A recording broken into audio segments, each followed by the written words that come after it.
There are many different ways to play, but when you're looking at the ANEO, this thing comes with a very hefty price tag. But that's for a good reason, because now when making this video, it has absolutely like a very cool specifications list.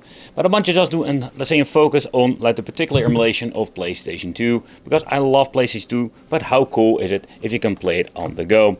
And with this beast of a machine, oh boy, we have like great performance, but how good it is. So let's take a close look at it today. So where we have reviewed all kinds of like PlayStation 2 portables, this is just emulation. Where the other products we've reviewed, we're having like say real hardware in the inside. But is it a bad thing? In my opinion, not really.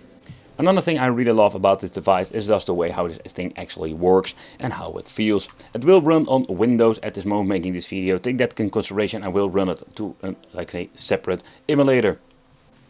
Absolutely a nightmare with fingerprints, but what I do like about this device that it is just the form factor and how ergonomic it is. And not only like it's not super wide when you're looking at the Steam Deck. Take consideration when it comes to PlayStation 2 portables, we do have like a lot of different versions out there. 7 inches, 8 inches and even smaller weird ones that we're going to talk about. Take consideration the PlayStation 2 portable isn't real hardware and no emulation whatsoever. So that is one of the big differences. The only thing is they come with a very hefty price tag around like 600, 700 euros, dollars depending how and where you're looking. But yeah, the ANU is twice the price. So then is the question, is it maybe not easier to pick up like a beast of a PlayStation 2 that have this slapped into a portable device, or just play some emulation on your ANU 2? Because of course the ANU 2 plays way more than PlayStation 2. Another problem I did notice with these PlayStation 2 portables, they're quite difficult to find, and when you're finding it you just need to wait first of all to somebody making you one. And then is the question, how good is the build quality? Yeah, that is another problem.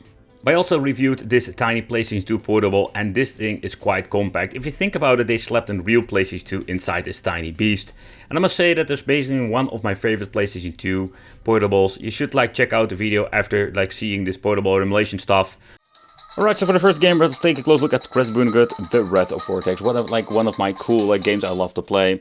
But yeah, when you're looking at like a cheaper emulation device, I did have like a lot of struggles and bad like frames per second. But doesn't matter, let's play. One of the best Crash Bandicoot intros ever.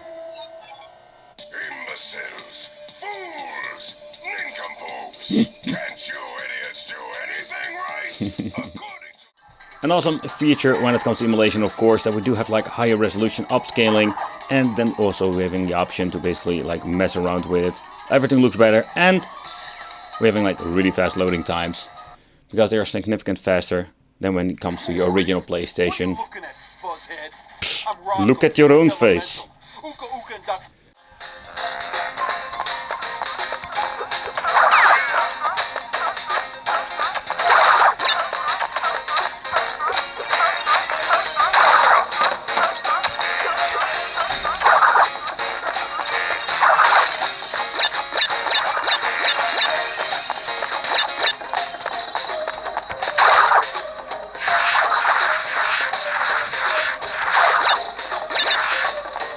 So one of those games I've played so much was SSX, but this is actually SSX Tricky. And this is such a cool game, like a completely like different like level when it comes to sports games.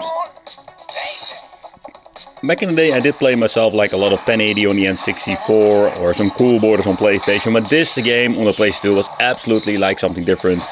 Later on they also like ported it to the Xbox, and I think it was also like the GameCube. The sparkling gem and first stop in the SSX World Circuit. Garibaldi is a dramatic run, though many spectators and riders alike complain that it is all over too quickly, due in no small part to the angle.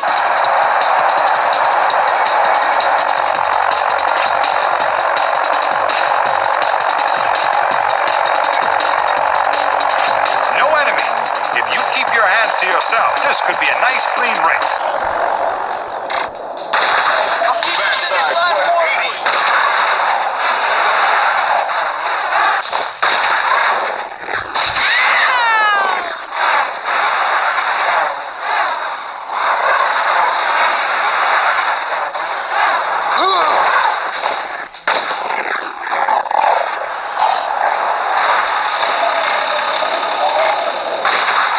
Oh yeah, you're the showstopper. Hey, I can see the Earth rotating. Upward swing.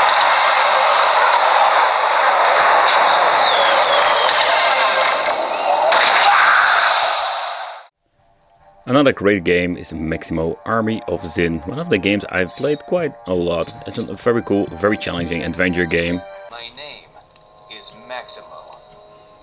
Maximo, the man who walks with death.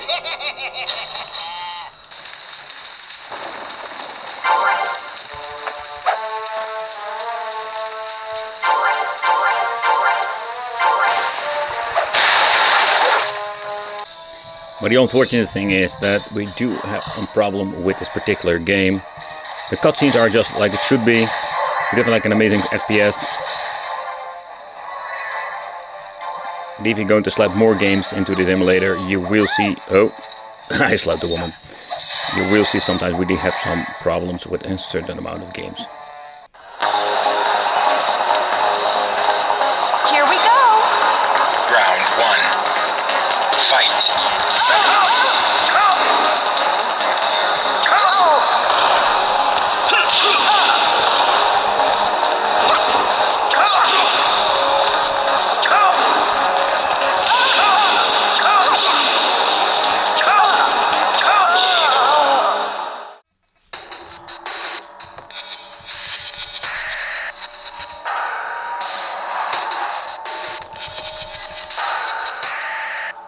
You will see that we having like a weird thing going on with the aspect ratio, but I have set the emulator to when, let's say, a short movie comes, it will be set to 4:3. So that's absolutely not a great way. Here you can see it goes back to 4:3 aspect ratio when getting into the game, and it goes all the way back to 6:9.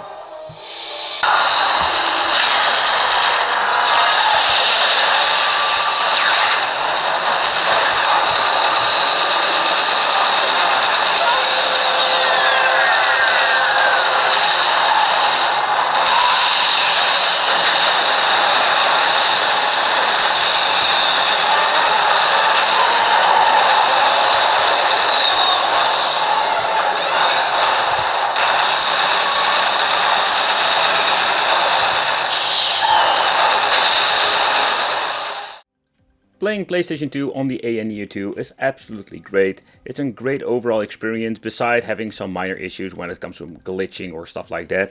But yeah, the performance is great, but only it comes with a very hefty price tag.